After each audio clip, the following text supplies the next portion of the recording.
All right, we are live. This is episode 153 of the MMA Outsiders. I'm Zain, and he's Jack Gold. Shout out to the 10 people who are already in here on this fine but cold Thursday afternoon, depending on where you may be in the United States of America or the rest of the world, depending on where you're at. Jack, how are you on this fine Thursday afternoon as we get closer and closer to the first UFC fight weekend of 2026? Man, like you said, it is we're both in Chicago. It is a cold Chicago day. I'm here at my desk and I'll put my feet against the wall and the wall is freezing cold. So the next couple of days are going to be interesting, but the way to keep us nice and warm, Saturday night UFC 324 is back and I can't wait. Big fight, big card, UFC Paramount debut. The itch was finally getting to me. I was feeling good for the last 6 weeks. No UFC, no fights. We got a little RAF. We got the Cardiac Bears, the Chicago Bears were keeping us alive. There's been college football, but now the Bears are out. College football's over.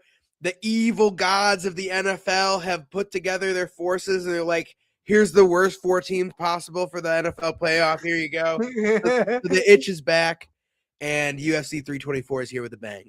Yeah, so sure enough, before we get into the fights, just wanted to let you guys know we are streaming live across the board. We're streaming live on YouTube, we're streaming live on X, we're streaming live on Kick, we're streaming live on Twitch. We're pretty much everywhere today. Again, this is episode 153 of the MMA Outsiders. Before we get into anything, though, please be sure to like, comment, and subscribe. You can do so at youtube.com/ETV Network. Because again, as I just alluded to, we are live everywhere. So for those of you who may be checking this out for the first time and don't want to miss another second of this weekly show that we do every single Thursday, you can do so by hitting the notification bell, liking the video, because that tells Jack and I that you guys want more content like this. You guys want us to branch out a little bit more, so it would really help us out if you guys did that. If you have never seen me before, my name is Bando. I am a staff writer for MMAKnockout.com on Sports Illustrated. And of course, to my right is Jack Gold. He's an independent MMA content creator, but he's really, honestly, jack of all trades. If you ask him to really do anything, he's really good at it, whether it's behind the scenes or on camera as well. So he's a very, very impressive asset to have. And given just kind of the timeline that we're in, Jack, do you want to remind everybody where you're going to be this weekend? Yeah, so I will be calling my first card, CSE The Gauntlet, on Triller TV. It'll be me and Matt Frivola on the mic. It'll be a great card. We've got amateur championships. We've got the Gauntlet. We've got pillow fighting championships. Don't miss that. We've got concerts from Solo Papa and Fergie Baby and guest appearances from Bobby Shmurda and Waka Flocka Flame. If you are in Brooklyn or New York City, come to the New York Fight Club or Combat Club near Coney Island. Yeah, and just to clarify for those who may be confused because of how big this UFC event is this weekend, it is before the UFC event, correct? That's a good question. I don't know. It'll be at some point on Saturday. Okay, so the event itself will be at some point on Saturday. The point is that there are fights on Saturday, and apparently, based on where you're going, there's fights all over the country besides yours that I didn't even know about. So that's very. Oh no, this is a double header going head to head with the UFC Saturday night. Oh geez, okay. So I promise I won't give you any spoilers, I swear. But speaking of the UFC, a little bit into breaking news. If you guys didn't already know, the UFC is back. Ladies and gentlemen, it is cinema. We have waited 6 weeks with no UFC whatsoever. There's obviously been regional MMA and other stuff for the MMA diehard sickos out there. But for just the solo UFC fans, we are officially back. We are officially even cooking. And before we get into the card, Jack, how do you feel that the biggest 3 letters in all mixed martial arts are finally back? And how do you feel that the UFC is back on a little bit more of a consistent basis, where the 43 event marathon officially begins on Saturday night? To where I always like to say it every year, it's never it's a marathon and not a sprint. And by the middle of the year, you're like, oh shoot, we still have the entire second half of the year to go. And by the time you get to Thanksgiving, you go, gosh darn it, it was already almost over. But we're finally back at the beginning again. It's been a long time since we've said it. How are we viewing? Listen, it's a great card. Like, I think the biggest thing that I've noticed this week, as dumb as it is the new face-offs. The Paramount face-offs have them on like this platform with all these lights I showing think the it's belt. cool.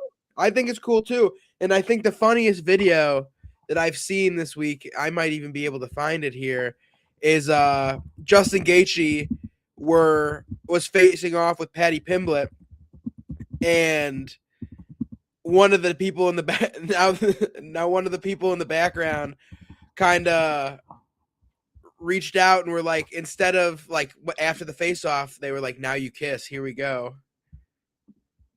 Let's see if I could pull this up. Oh yeah, we got it. Oh geez, I haven't seen this angle of it. Okay.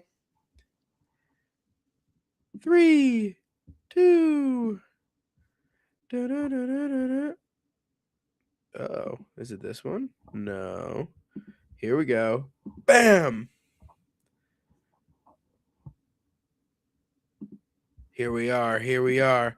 Full screen. Here's the new face.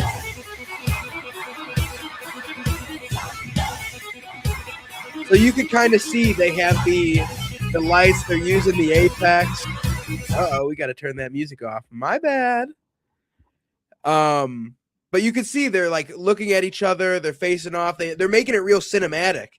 And if I could find the proper video, what I was looking for, now in the behind the scenes, one of the UFC workers go, now you kiss, and they both look at each other and start laughing. But that's essentially that. My bad, guys. No, all good.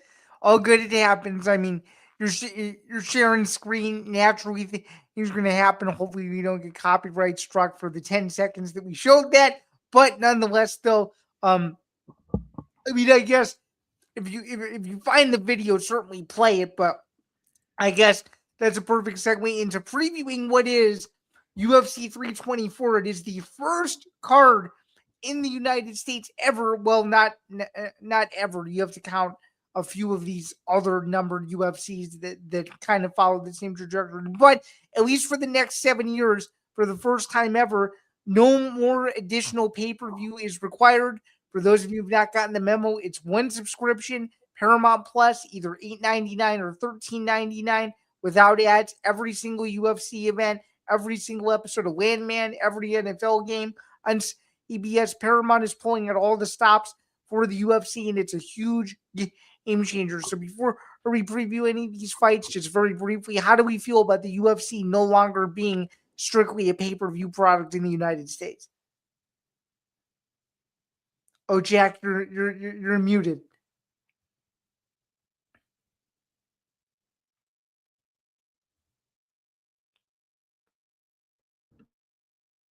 We rocking and rolling. Can you hear me? Yes, sir. There we go. I bumped the switch. Everything's going on here. We're fumbling. I'm falling apart. But no, That's all right. I was looking through the Paramount library the other night, and what I will say is, for the hardcores, maybe not everything's on there yet. No, it's not. Everything will be there. But for the casual fan, I think it's a very good product. I think they have it sectioned out where you can find the people you want to watch. You can watch most main card pay-per-views of the ESPN era. You can watch a lot of Legends fights. You're not going to be finding prelims. You're not going to be finding all of the main cards. No. So, but you'll find the good stuff. You'll find a lot of good stuff on there. Yeah, you'll find a lot of good stuff on there. And again, as you alluded to, not everything is up there. And I'm just going to be honest, I think Dana White was talking about if he's asked a little bit. He's like, we have all the old school Ultimate Knockout series. But you do not have Ultimate Knockouts. 1, you don't have Ultimate Knockouts. 2, you don't even have 3, 4, 5, 6, 7, or 8. You guys do not have the entire UFC archive up there just yet. They don't even have the best ofs from 2007 to 2013. So I know the only pay-per-views they have go to 246. That's the beginning of the ESPN era, no? Yeah, it is. So who knows? But starting off with our first pay-per-view of the year, now Jack Gold MMA is the reigning defending picks champion of the MMA Outsiders. Yeah, as you As you sure are. You beat me by a considerable amount. It was 301 to something like 253 or something. You kind of killed me a little bit. So Hey, this is your comeback year, Zan. I hope so, man. How we feeling? Can we see the Yes, sir. poster here? Here we Yes, go. we Yep, can. that's UFC 324. Let's start at the bottom. We got some fun prelims here. Starting off, Ty Miller, the debutante of Contender Series versus Adam Fugit. Heavy favorite on the Ty Miller side. I see him anywhere from 390 to 440 as a favorite. Who are you picking here? I like Ty Miller conservatively by decision. I think the UFC jitters are going to get to him a little bit, but I think it's one of those performances where he clean sweeps him 30 to 27 on all three. See, I think I'm also going to pick Ty Miller, but I also think this is a little disrespectful to Fugit because the only people beating him, Michael Morales, Mike Malott, like the good names are beating him, you know what I mean? And he's beating the guys who aren't great. And I don't know how sold I am on Ty Miller, but I'm going to pick him. 6'2", 78-inch reach at welterweight, big guy. I think he's even bigger than 6'2". Am I wrong? You're probably right. But probably 6'2.5", 6'3". Yeah, So. but I think he's a very young, fresh, good prospect that I am going to pick. Okay. Next up, Ricky Tercios versus Cam Smotherman. Now, Cam Smotherman is one of those guys. He feels young. He's 28, 12-6. Yeah, Not the best record. 12-6 isn't great, especially a guy who's, getting up there in age in regards to him almost being 30. That's a concerning sign considering, he's fighting on the prelims when typically guys who are 28, 29 are top contenders, at least in this day and age of MMA. So he still has a lot of catching up to do. And unfortunately, I think Tercios is just going to be too much for him. What do you think? See, I think that Ricky's even older. He's almost 33. I just think the problem with Ricky Tercios is that his best win is Brady Highstand by a lot. You know what I mean? Which no disrespect to him, but he wasn't the greatest prospect off the Ultimate Fighter himself. So yeah, like he lost to Boston Salmon, lost to Mana Martinez. And doesn't Boston Salmon like not even compete anymore? Right? Yeah, lost to Eamon Zahabi, split decision with Kevin Natividad, lost to Rosas, lost to Sopai. I just think that with Smotherman, I think Ricky Tercios is on the way out, where I think Cam still has some to give. You know what I mean?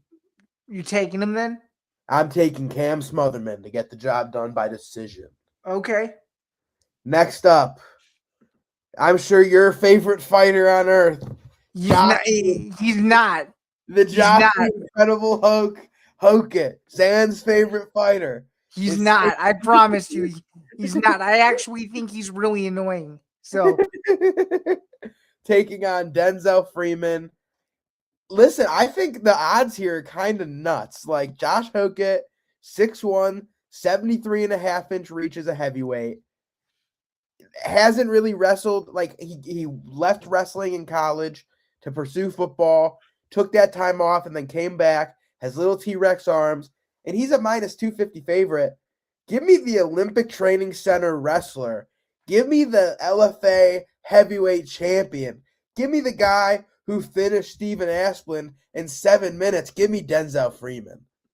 Okay, this is where we're gonna disagree. I just think Hokit's power is too much for him, and I think this is a fast track fight, in my opinion, where the UFC sees his potential vulnerability and they want to shoot him off like a rocket because they are already assuming, in my opinion, and he's barely even seen Octagon time if we really think about it. They see him as a viable potential star at heavyweight, and they want him to go shoo like this. And I think that as much as you say that Freeman has power, which he does, I don't know if Hogan potentially getting in his head is going to end up backfiring on him. I have zero idea, but what I can tell you is it's going to be a fun fight and someone's getting viciously finished. So I agree. I agree. All right. Next up, Unk versus almost Unk. Michael Johnson versus Alex Hernandez. Listen, I think this one's cut and dry. I'm taking Alex Hernandez by knockout. I'm taking Hernandez as well. Michael Johnson, no disrespect to him, he's a good dude. He's been around for a long ass time. He should have retired 7 years ago.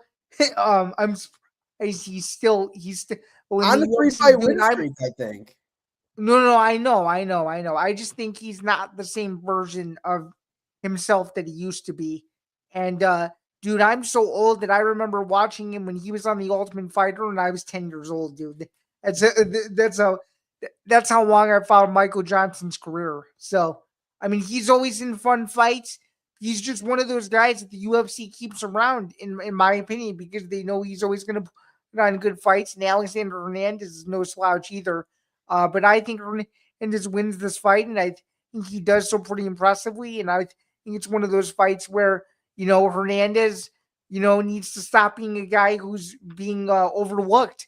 And this may be the year for him to do exactly that. And this may be a good first step for him to sort of take to get back to being sort of in that contender status, if you will, which is something he really hasn't seen throughout his UFC career. He's fought some pretty big names, but he's really never shot himself up in the way that he probably thought he was going to. And I think Michael Johnson, right now at this point in his career, as crazy as it sounds, and I don't really compliment the UFC's matchmaking there on this, but I think the UFC got this one right. What do you think?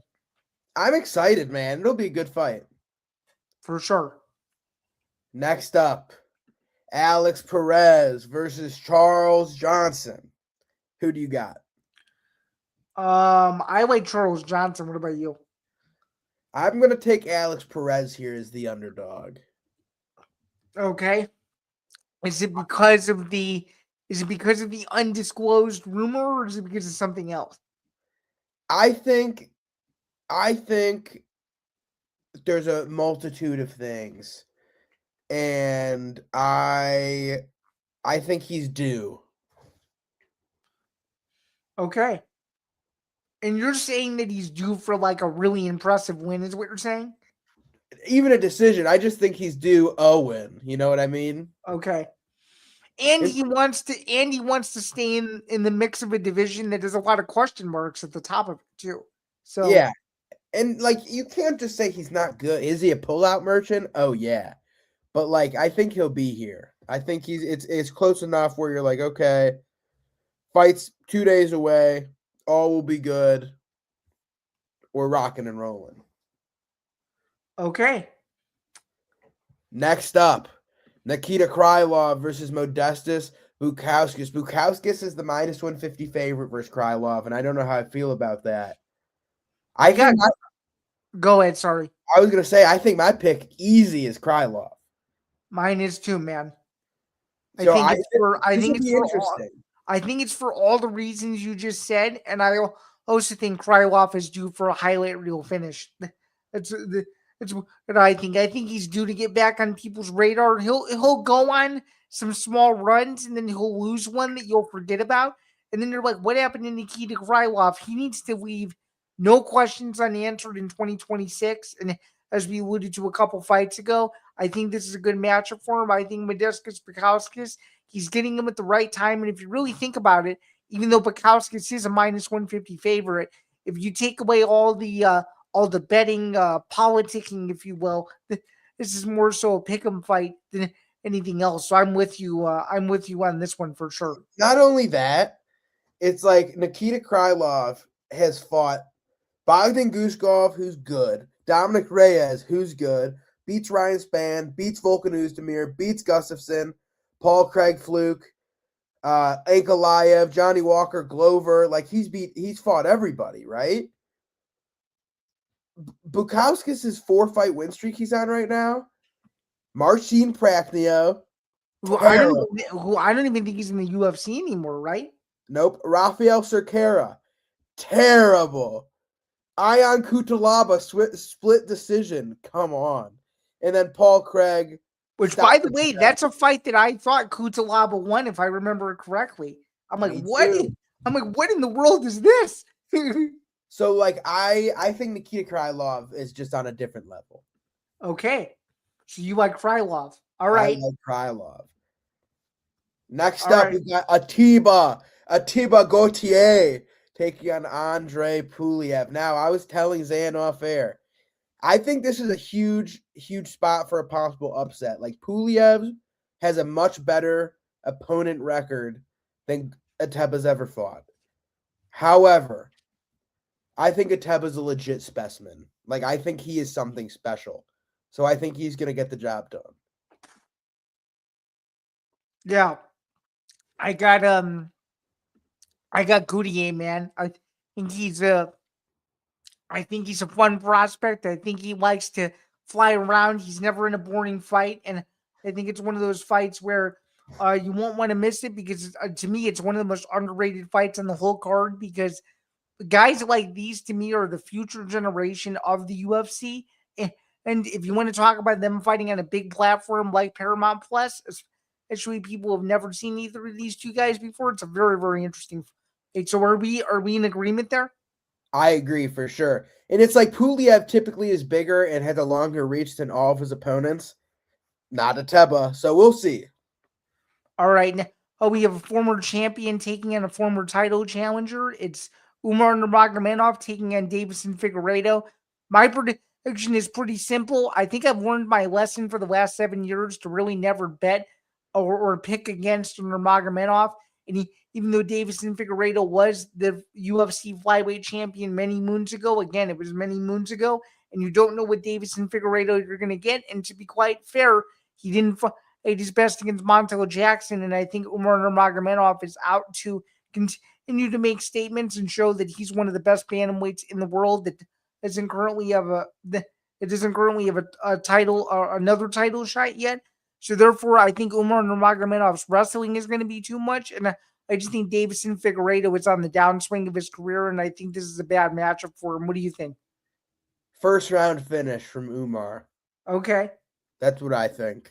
Okay.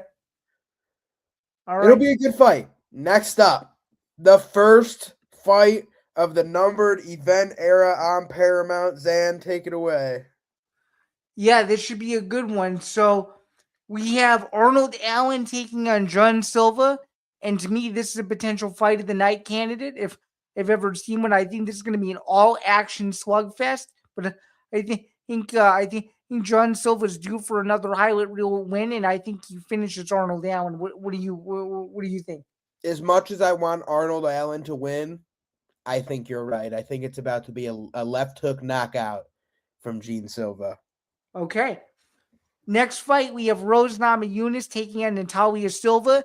This could be considered to me a passing of the torch fight. Obviously, Rose Namajunas is a former multiple-time champion. Natalia Silva, I think it's part of the next generation of women's MMA. I am picking Rose Namajunas, but I'm doing so cautiously because I don't know what version of Rose Namajunas is going to show up. What do you think? See, I was about to pick Rose Namajunas as well, but I think I'll take Natalia Silva. Yeah, we'll see, man. I could see Rose out grappling Natalia, but I'll trust the odds makers. Okay. Next fight, we have the battle of the heavyweights, and I think the UFC knows what it's trying to do with this fight. Although I don't know because I'm not in the war room every single day, but I guess I can make my best judgment. We have Derrick Lewis taking on Waldo Cortez Acosta, and regardless of how this fight ends, I think it is a viral, nasty finish waiting to happen. And every single time I picked against Derrick Lewis, where Derrick Lewis is either the betting underdog or is just being disrespected by the MMA media, I always get burned. And I told myself I wouldn't make that mistake again. I did it when he knocked out Talison Teixeira. I'm doing it here. I'm picking Derrick Lewis to finish WCA. What do you think? I think you're crazy. I think this is going to be. I think everything you said is incorrect. Really? I What think makes you this is say about that? to be. I think this is about to be Waldo versus Robellis 2.0. This fight Okay. starts takedown, and he's gonna hold Derrick Lewis down for 3 rounds. That's exactly what's gonna happen. Okay. That's my bet. Waldo decision. All right. Co-main event now. It wasn't the original co-main event. Um, and just to clarify, Jack, the co-main event or the modified one is considered a 5-round fight, or is it 3? It looks like it's a 3-rounder still. Okay. So we have former UFC bantamweight champion Sean O'Malley taking on Song Yadong, a must-win for Sean O'Malley, in my opinion, and potentially if Song Yadong beats Sean O'Malley, it is no question about it the single biggest win of his entire career. I hate to admit it, but I'm gonna do it. I think this is a fight that Sean O'Malley can't afford to lose. I think it seems from the footage I've seen, it seems like he's a lot more loose and relaxed. Oh, it took him a while to fully realize that he's no longer the champion anymore. And I actually think he puts on a performance of old and he finishes Song Yadong. What do you think? I'm taking Sugar Sean O'Malley by decision, but I think it's going to be a very dominant performance. Okay. And then finally, as we can flip to this, the main event of the evening for the interim UFC lightweight championship, the winner more than likely will fight Ilia Topuria later this year. It is Justin the Highlight Gaethje, the former UFC BMF champion and the former UFC interim lightweight champion. He would be the first fighter ever to win an interim title in this in division twice. It's never happened before. I couldn't believe it. That's how messed up the interim lineage is. Taking on a guy who is single-handedly never been in a boring fight in his entire UFC career. Are you riding the hot hand and Paddy the Baddy, or do you think that Justin Gage he has a couple more left to destroy the hype train that is arguably the UFC's favorite fighter at listen, because a lot of people seem like this is going feel like this is going to be a Pimblett slam dunk, whereas the hardcores from what I've seen have seemed to back the Arizona native. What do you think? See, I'm torn because you watch a fight like the Jared Gordon fight or the Tony Ferguson fight or the Vendramini fight, and you're like, holy shit, Justin Gaethje's gonna kill this guy. But then you watch it where it's like, okay, I think something happened. I think literally it happened when his kids were born. The performance he put on against Chandler was spectacular. He was out wrestling Chandler. He was hurting him on the feet. His defense is still terrible. Like ate it right on an overhand right on the chin. Oh, I mean, Jack, his defense has been terrible since the WSOF days. It's been terrible. Well, I'm saying Paddy. Fair enough. I mean, I was gonna say you can make the same argument about both guys too. But that's what I was getting to. It's like, but if Rafael Fiziev is taking Gaethje down, Pimblett's gonna get him down, and Pimblett's gonna finish him. I was making the argument last night. I think if Pimblett has a hold of you in a position on the ground, back or top mount, he is as dangerous as anybody. He's as dangerous as Oliveira. He's as dangerous as Khabib. Like, is he anywhere near as good getting him to that positions? Hell no. But once he's got you there, you're fucked. Like, he's got one of the best guillotines in the sport. His triangles and arm bars are ridiculous. His back takes are ridiculous. He has a squeeze on him that's nuts. In every single fight, this guy keeps getting bigger and bigger and bigger and bigger. Physically, like stronger. He looks big. So it's just like, man, I think Paddy's got him. Yeah, I think Paddy has him too, and I'm going to go bolder here and say that I actually think Pimblett finishes him in the first round. I think this is a very short night for Justin Gaethje, unfortunately, and he'll end up going on his own highlight reel, unfortunately, where he's going to be on the losing end of it. I agree. And I'm just curious because we're sitting here and we can kind of play this game a little bit. Do you or do you not suspect that Ilya Taporia will be in the front row and they will do yet another face-off between Pimblett and Taporia, or do you think they won't bring out the theater for that? I don't know. I would think they'd want him there, but with the stuff going on in Ilya's life, I am unsure. Okay, so that'll conclude previewing UFC 324. It was obvious. We went through that pretty quickly, but we can both agree that the main event we will have a brand new UFC interim lightweight champion. And do we actually think, sitting right here right now on Thursday, January 22nd, 2026, that the winner of this fight will actually fight Ilya, or do you think the lightweight division gets a little weird and this ends up being a promotion to the undisputed heavyweight championship and Ilya is forced to vacate or something crazy like that? I think the winner of this fight fights Ilya as the White House main event. Really? Okay. So that's do you my think? prediction. So do you think that's why?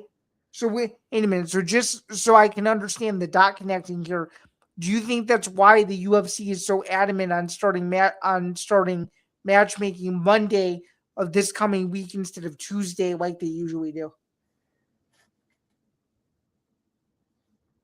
Unsure. I would think it has correlation if they want to see who wins this fight. What makes you think that this will be the White House main event? Give me your theory as to why. Because I've heard a rumor from a lot of different sources that there will be no Russians on this card. Okay. So if you say that, okay. So bantamweight's off the table, welterweight's off the table, middleweight's off the table. So those are big ones. Heavyweight's not happening, we don't think, not on the White House. Alex said no. So heavyweight's off the table. Or light heavyweight and heavyweight are off the table. Who knows what's happening with light heavyweight right now? I'm just curious, how would light heavyweight be off the table specifically? Because from what we said last week, if that's signed for 327, then there's no turn. They're not turning around a month and a half later. No, good point. You're right. No, I don't think so. I don't think so either. That's the same thing with Alex and Gon. So that's heavyweight and light heavyweight and middleweight and lightweight or welterweight off the table. So then to headline this card, would you rather have Diego Lopez versus Movsar? That can't happen. So it'd be Diego Lopez versus Lerone Murphy, but Lerone's fighting Movsar now in London. So featherweight's off the table too. Right. So then, and they're not having a flyweight main event. No. That leaves one division. So you really don't think by some miracle that Conor McGregor is at least one half of the main event? I think they want a real title. I think what they'll do is Ilya Topuria versus Pimblett, tentatively, main event. Conor versus whoever the hell, co-main event. Dude, I don't think Conor's taking a co-main event. That's just me though, dude. I don't know. I think you lose some power when you've gone on a 5-year coke bender. Hey, I don't disagree, but if the money's there and the Paramount executives make them do it, I don't think they'll budge on that.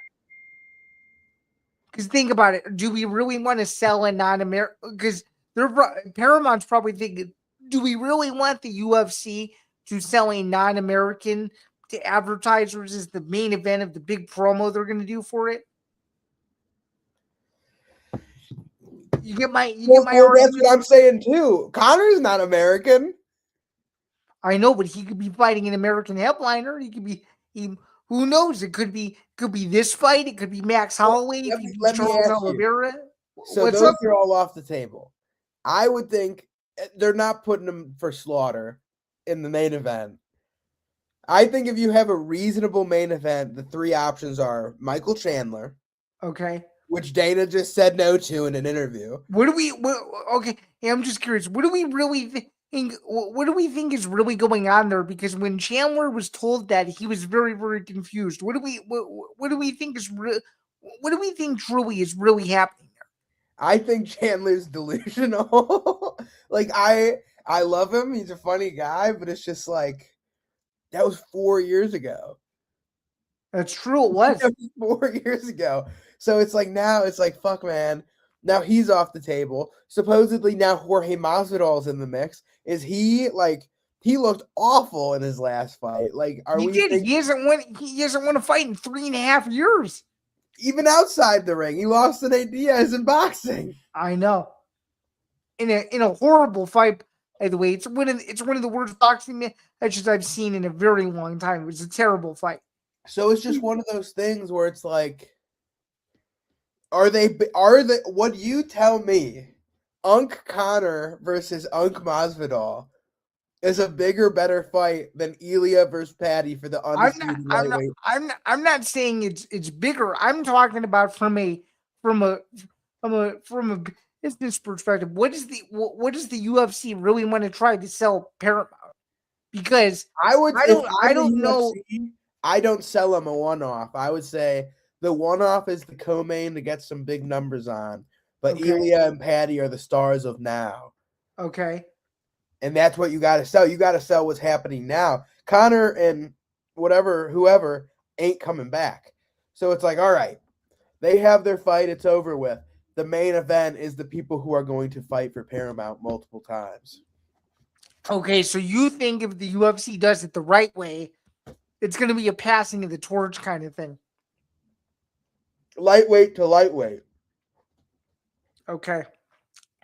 Very interesting. Speaking of Dana White, it looks like Dana White isn't going to be retiring anytime soon. He told TMZ Sports' Michael J. Babcock that he's still all in on all of his business ventures, despite MMA social media going batshit crazy. People think that Dana isn't fully invested in the UFC. We had this discussion last week, but just briefly before we keep the show rolling along, what do we think of his recent comments about him not retiring? And I'm starting to think, and I don't know if you agree, maybe I'm looking into this too psychologically here. I think based on who he speaks to and based on who he genuinely respects as an interviewer, he will give more information to, and the ones he could care less about, he will barely tell anything to. That's why the complex interview was so awkward, and it's also why, to me, this TMZ interview, in my opinion, went as well as it did, as well as the one that he just did with Big Boy TV. Big Boy TV, the guy's a longtime radio host in California. He will give people that he genuinely likes the time of day to give better answers compared to other media members. And I think that's why he was so adamant in saying that he won't retire, because now he knows, okay, I have so much leverage now that I can speak to whoever I want and I can run my businesses the way that I want. So that's sort of my overall opinion on that. Is I don't think he has to retire, because he knows as long as he's still the front guy, at least in my personal opinion. I grew up with a different era of the sport than maybe you did, but at least as long as I've known it, as long as he's the front guy, and as long as he's the one promoting the fights, to me, and this is maybe in my own delusional head, I could be wrong in saying this, but to me, as long as he's the one promoting the fights, people still care. And it also kind of goes back to the point of what I sort of countered you with last week. As long as the MMA social media crazed community knows that the fights are happening, just my personal opinion, we don't really need too many crazy bells and whistles. Are they nice every so often to get some of the bigger fights off the ground? Sure. But to me, it's almost like the business is running itself. He sort of knows he can go off and do other ventures, and he doesn't want to retire simply because he doesn't feel like he has to. So what do you think? I agree. Like, I think for sure it's just because he feels like he doesn't have to, you know? Like, it's an automated machine now. And it's it makes him a ridiculous amount of money. Let's take a gander. Dana White annual salary. Okay. Estimated around $20 million a year. Okay. Why would he retire? $20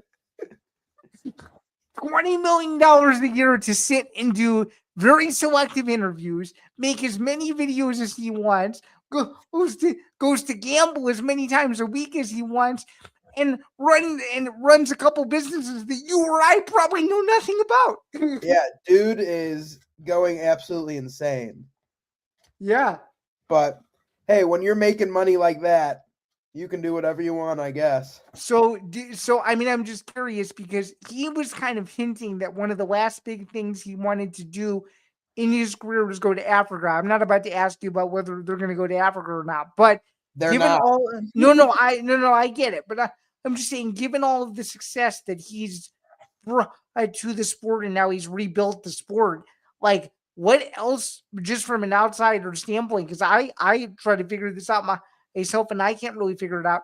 What else or what more do you think he still wants to accomplish? Because he's pretty much accomplished anything he's ever wanted to accomplish. I mean, and the only thing I could think of, and this would obviously never happen because of just science and physics and whatever, probably like the peak of the peak would be if you had a UFC fight on the moon, which would never, which would never happen. So I'm just curious. What do you think? What do you think is still in it for him to keep doing what he's doing besides how much money he's making? He wants to keep breaking financial records. Okay. Everywhere he goes needs to be a sellout. Everywhere he goes needs to be the highest grossing event of stadium history. Okay. That's his goal. Okay. But I just think if he, I don't know. I don't know if he's. I don't know. I have a lot of different feelings on this topic. Okay. Well, shoot him. We have about 20 minutes. Shoot him. What do you? I think on one hand, it's like I'm sure he enjoys what he does. Like I'm sure it's nice to be able to do Contender Series. I get to sit cage side and watch fights. I'm sure it's super nice to have all these nice cars and nice houses, brand new offices. It's all connected. Like that's a great job. He gets to gamble. He has unlimited money. He gets to hang out with the Nelk boys. But it comes to a point of like, I think he's doing the stuff he likes, and just like he's doing none of the stuff he doesn't like. Right. And it comes to a point where it's like, yeah, you get all the good, but it's like you got to do the bad too. And I feel like he's just to the point where he's like, I'm not doing it. Someone else is doing it for me. I'm doing the good stuff. I'm going to spend $250,000 with Steiny from Nelk. Like, yeah, I mean, dude, he even admitted in this big boy interview, he goes, I haven't gotten new clothes from a clothing store in 10 years. I haven't gone to the grocery store in 6 to 10 years.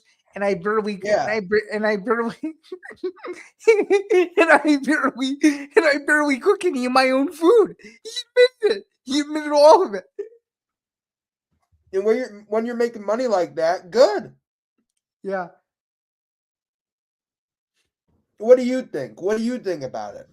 Well, I mean, pretty much ever since I started watching MMA, all I've ever known is him. And funny enough, in July it'll be 20 years since I started watching the sport. So I've only ever known him to be the CEO and president. So it would be weird to see him walk away. I mean, you're an old man. I am. I'm an OG MMA, and despite me being 26, MMA is the first sport I ever saw at 6 years old. It's a crazy origin story. But my point in saying it is, you know, I mean, eventually it's going to happen where he's going to retire. He keeps saying he'll never retire. He'll retire at some point. I mean, I think personally, this is just my opinion. I think he has a strategic 6-year plan where if he can achieve 5 things, I think he'll be fully satisfied. You want to hear the 5 things I have? Let's hear him. So he wants to. Here are my and I could be wrong. I'm gonna probably end up asking him about this. If I ever get a chance to interview him to see if he hits on any of the 5 I'm about to tell you. But the 5 are: he wants to build Zuffa boxing from the ground up. He wants to make divisions the same way that they were in the UFC, and he wants to structure it just like the UFC. That way there's a champion in every weight class, and then eventually by year 2 or year 3 or year 4, you're going to start to see Zuffa boxing in smaller arenas. Is either they come here to like Wintrust Arena, or they go to other cities like that and they put them in smaller venues. Number 2, I think if he plays his cards correctly, the UFC will do an event in Spain, and I think that's a big goal that he's had for a long time that I think he wants to check off the list. That's number 2. Number 3, I think he wants to promote a major heavyweight boxing championship fight, which is something he's never done. A lot of the rumors about Alexander Usyk, but actually being true, I think he's trying to plant the seed to say that I promoted the biggest heavyweight championship boxing match of the late 2020s, early 2030s, and he wants to be the guy to say that he was that he was the front guy to do so. And then number 4, I think he wants to host a UFC event in every major country of the world. I don't know how many more countries the UFC still has to hit, but I think until that number is reached, I think he's still going to stick around. And then number 5, I think that's the reason why you're seeing him around a lot more, and the reason why you're seeing him get all these deals done. And I've started to say it now for a couple of years, and I'm just going to say it now.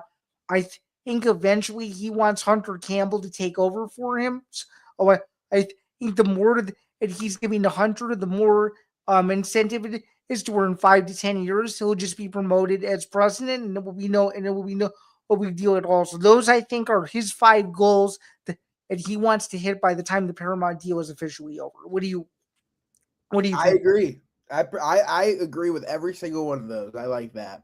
Really? Do you like the order in which I said it, or would you do the only one that I'm just like, I don't know how you quantify it, is the every major country. You know what I mean? Yeah. But I think as long as they keep chugging along and doing it, I think they're going to be satisfied. Okay, I'm going to ask you one more question before we move on to the final topic here. Do you think, if you were to make a prediction, is Dana White the UFC CEO / president by the time we reach UFC 400, or no? What do we think? I think so. I think he makes it to 5, and then that'll be it. Do you think he retires after 500, or at the end of the year that 500 happens? Unsure. If you were to make an educated guess, what would you predict? I would think they'd be the end of the year, like the fiscal year. Okay. So it seems like we sort of know what the future of the UFC holds. But a promotion where we don't really know what the future holds is the co-leader, if you will. That is the Professional Fighters League. And it has had a very rough week. They might have had a Capitol release press release, but they had some bad news come their way too, because Don Davis has officially stepped down as the chairman of the PFL. So by virtue, that also means the Jake Paul deal is officially dead. Given that we have about 3 weeks until the first event of the year, which, as we sort of hinted at last week, is a pretty big and substantial event, you couldn't ask for a more worse start to 2026, in my opinion. What do you think of this whole mess, and what do you think of it now being officially John Martin's promotion to run, if you will? So, who the fuck is John Martin? Like, nobody really knows. That's what I'm saying. I'm just like, who the fuck is this guy? But it's just Bellator 2.0, man. They're like, get rid of everybody. We're getting a ranking system. Like, it's just like, all right. But there's some good cards coming up. Like, these are good, fun cards. Like, assuming they happen, are you a little bit nervous they won't happen now? No, I think they'll be fine. Okay, we're 2 weeks out for sure. For sure. And speaking of cards that we know for sure are going to happen, we have the first ever Zuffa boxing event officially headlined by Callum Walsh and Carlos Ocampo. What do we think of Zuffa boxing overall? It's an 8-fight card. You want to pull it up? Can we see that? Yes, sir. Boom. We got it. It's interesting, man. Looks like some good talent. I only know Callum. Me too, to be quite honest with you. But looks good. Apparently the top 3 fights, the combined records of those guys, is like something ridiculous. 29-4 or 27 and 6 or think it's a totally stacked It's main 15 and card. 0 versus 38 and 3, 15 and 0 versus 17 and 0, 24 and 1 versus 17 and 0. Like there's some big fights out here. Yeah, and I'm excited to see how Callum Walsh does. This is truly his first global fight. Just given his trajectory. I mean, dude, I followed him since he was in Hollywood Fight Nights, fighting under Tom Woffler, and now to see him fight under Dana is pretty cool. Because I don't know how you were. I think Callum versus Fernando Vargas is way bigger than this. No, I just mean from a I get that. I sort of mean this is now where they had hoped he would be is now in a position to be promoted by the guy who befriended him 6 or 7 years ago on APAS and is now fighting on Paramount. It's pretty remarkable, to be honest. No, I know what you mean. I feel you. I'm just like the new Apex too. Have you seen the new Apex? Yeah, I have. So I think it'll be interesting to see how it looks tomorrow night. I'm excited. I'll be watching, hopefully. Cheapest ticket's $250. So it's actually somewhat affordable. So to clear up any misconceptions, if you look on the line, you're gonna see a post that says they go from $250 to $400. Okay. That is incorrect. It's not right. That is for fighters and employees only, for their family and friends. And invited guests as well. And invited guests don't pay for anything. That's true. Good point. But for regular ticket price is around $700. Okay. So that still comes with unlimited food and drink and all that. So it depends. It's a lot better than what it was. It's about $600 less. Yeah, I mean, do you think that that's a good deal for someone who's never been to the Apex before? I think that as much as this pains me to say, but like market value is market value. If you're going to a pay-per-view and to get a VIP hospitality, it's going to cost you around a minimum $2,000. Yep. And you're like, I could go to an Apex Fight Night VIP first row for $700. All you can eat food and drink. I'd rather do that, especially someone who's been to multiple numbered UFCs in the past. Yeah, where it's like it's a much more personal experience. So it's one of those things. Like it depends what floats your boat, but I think $700 is a pretty fair price. If you were in Vegas this weekend, would you go to this fight? Because I would. Me too. Like, and I'm talking for UFC. I don't know what it is for the Zuffa boxing. But I'm saying for Zuffa boxing, the cheapest ticket that I've seen is $250 for it. Oh, that's awesome. Yeah, I'm just talking about the Apex in general for UFC. Yeah. But there's also cheapest tickets you can get right now are for Zuffa boxing events because they want people to come to them. Nice. That's why. Very nice. But so with it all depends on what you like. Like if you have a couple of drinks at a stadium, it's going to cost you $100. You get food, it's going to cost you another $50. So if you're willing, if you want a first row seat and you get unlimited food and drink, I think $700 is actually a pretty fair price. Yeah, I think so too. And I mean, I am someone who's been to the Apex before, and I can tell you that their hospitality is very, very, very good. I mean, they make you feel like when you walk in there that you're a part of the unofficial fams, so to speak. Like it feels very personable when you walk in there. Like anything you need, there's staff around, and they're all just very, very hospitable, and they're good at what they do, and they're very friendly, and they make the average. Well, I'm not like an average person, but they make someone like me who doesn't really have any full connections to anyone feel important, which I think is something that you need in a business that is a very fast moving, travel heavy business, to where when they're at home, it just feels extremely different. But when I went to that Apex Fight Night a couple years ago, which is back in the era when you could only get the UFC VIP experience tickets, and I got the experience that I did, it just goes to show how personable the Apex is. So now that they've renovated it, now that they've changed the name, whether for better or for worse, to see that they want more average people to come in, I think it'll incentivize is dudes like you to try to get out there because, dude, let me tell you what, once you go to the Apex, you'll want to go back for sure. People crap on it on TV all the time, but dude, when you're in there and you're watching a fight and it's super intimate and you're only with a couple thousand people. With the event I went to, it felt like it was more like a couple hundred. You'd want to go back. And this is no disrespect to any of our fellow contacts that we know with other promotions, but I'm just gonna say that I'd much rather go to an UFC Apex Fight Night than a PFL event. I'm just telling you that now. So I agree. Like it's a different feel. It's the big league. It's going from the Canadian Football League to the NFL.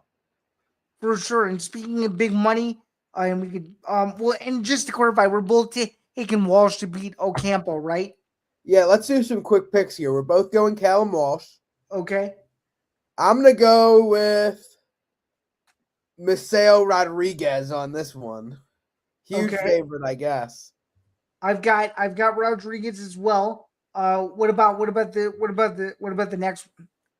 I was gonna go with Julian Rodriguez, but Kane Sandoval, big favorite. I'll still go with Rodriguez. Okay. Who you got? I got Sandoval, my guy. Next up, I'll go with Omar Trinidad. I am too. I'm taking him. I got Diaz also. What about you? I got Floyd Diaz as well. Okay. I got Cardenas. Okay. I've got Merriweather. I have Cortez Harris. That's who I have. Cortez Harris. Oh, Marcus Harris? Yes. Over Marcus Cortez Harris. Yep. Yes, sir. Okay, and then I've got Robert Merriweather. Okay. And then I'll pick Troy Nash, I guess. I'm taking Nash as well. So what is that? What is that? We only disagree on one fight or two fights out of the 8? We disagree on Cardenas and Harris, and Rodriguez and Sandoval. Okay.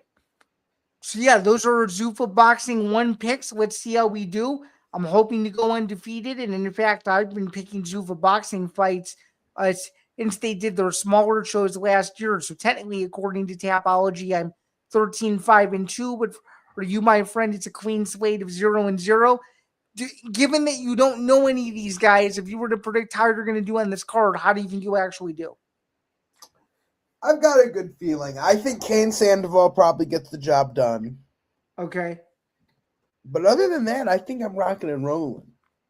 All right. It sounds good. So that will do it for our Zuffa Boxing 1 predictions. And then final topic in the final few minutes that we have, Dana White gifted $1,000 tip to some drivers. He did some valet parking done, it looked like, because he was staying at a house in Miami for the national championship game. Very, very, very hospitable tip there. Or any thoughts on Dana White blessing random valet guys? Because I thought it was pretty cool. Here, if you want to pull that up here, we can actually watch the video. Sure. If you go to YouTube and you just type in Dana White. I've got it pulled up. It's in the underneath. Oh, got it. Okay, here you go. This is it right here. He's in Miami for the national championship, getting the valet out. Look at that. Boom, boom, boom, boom, boom, boom. Mr. Big Money. Yeah. So he does that quite often from what I hear. It just, sometimes those videos don't really go public. So I thought it was extremely cool, and it seems like all those guys were super grateful for his presence. And I don't know if you know this. I don't know if you know the reason why he was at the game. It's because his daughter goes to the that's why he was down there to watch Miami. And unfortunately, they lost to Indiana for his sake. But it was still a very, very, very fun national championship. Came down under the wire. And I know this isn't a college football show, but Indiana first 16-0 undefeated season since 1894 to Yale. You got to love it, right? I love it. Now, everybody arguing Indiana versus that 2019 LSU. These Indiana fans are talking crazy. That LSU. I'm taking LSU, my guy. I'm taking LSU, my guy. Joe Burrow, Jamar Chase. What's up? I said, but great season nonetheless. Oh, for sure. But I got to admit, though, man, Joe Burrow, Jamar Chase, all those guys would school an Indiana team by at least a couple of scores. At least, man. Agreed. We're talking NFL All Pros. Like, I mean, I don't know. I just think it's a little bit too much to ask for the Hoosiers. That is a perfect place to wrap it up. This has been the MMA Outsiders episode 153. Jack, in the final few minutes that we have, and any final thoughts or anything that you'd like to remind our viewers about going into the weekend, or just anything that our viewers and or listeners should be looking forward to in the weeks ahead? Yeah, so if you are watching the UFC event on Paramount Plus on TV, do that. But also on your phone or computer, pull up Triller TV and watch CSE The Gauntlet to watch your boy and Steamroller Matt Frivola on the mic, commentated some pillow fight championships, some Bobby Shmurda, Waka Flocka interviews potentially. We'll see what's happening. It's going to be an interesting time, but don't miss out. Yeah, don't miss out on your stuff. Enjoy UFC 324 this weekend, and you want to tease what we might be talking about next week besides the recap of all the madness from Las Vegas? Whoa, before we end the show, some fights have been announced. Nathaniel Wood versus Losen Kita for London, March 14th. Oh, shit, okay. We've also got the return of Eric Silva taking on Francis Marshall in Mexico. We also have Chase Hooper versus Lance Gibson, March 28th in Seattle. Okay. Very interesting fights happening. Very interesting, and you know that me and Kate to go a while back, so hopefully all of his weight issues are resolved, because he needs to fight. He needs to fight in the UFC. He's a super talent. The UFC the UFC needs that kid. He better deliver. What do you think? I'm Nathaniel Wood all day, baby. He's one of my favorites. The UFC does him dirty. He should be 7-0 in his last 7. I hope he beats Keita, but it's a tough fight. It's a bad draw. Also, breaking news, RAF has just announced the co-main event to the Arizona bout at middleweight, Chad Mendes versus Benson Henderson. Well, that's an OG pairing if I've ever seen one. Okay. So very interesting to end the show on that. Very interesting to end the show on that. So with that has been episode 153. He's Jack Golda. I'm Zain Bando. And by the way, we actually have a couple of comments here. And two of them I won't read, but one of them I will. Somebody is predicting that Paddy Pimblett will beat Justin Gaethje because all he has to do is flick his hair. I don't know what that means, but that is this person's unofficial prediction. And it is a very unique username. In the other comments I won't read either. Hey, but I'll say Mr. Scun Punch is an avid viewer of the MMA Outsiders, so we do appreciate you, sir. Jeez, oh, really? You know the backstory behind him? I don't know. He's been here. He's leaving comments every episode. Okay. I did not catch the memo on that. Thank you so much for your support. We really appreciate it. But that will, and we do it again. This has been episode 153. We will be back next week for, I'm sure, another star-studded edition. That'll be episode 154, where we will be diving back into recapping this card and, of course, previewing all the fights from Australia next week. It's back-to-back numbered cards. If you don't own Paramount Plus, be sure to get it right now. We will see you guys next week. Have a good one, everyone.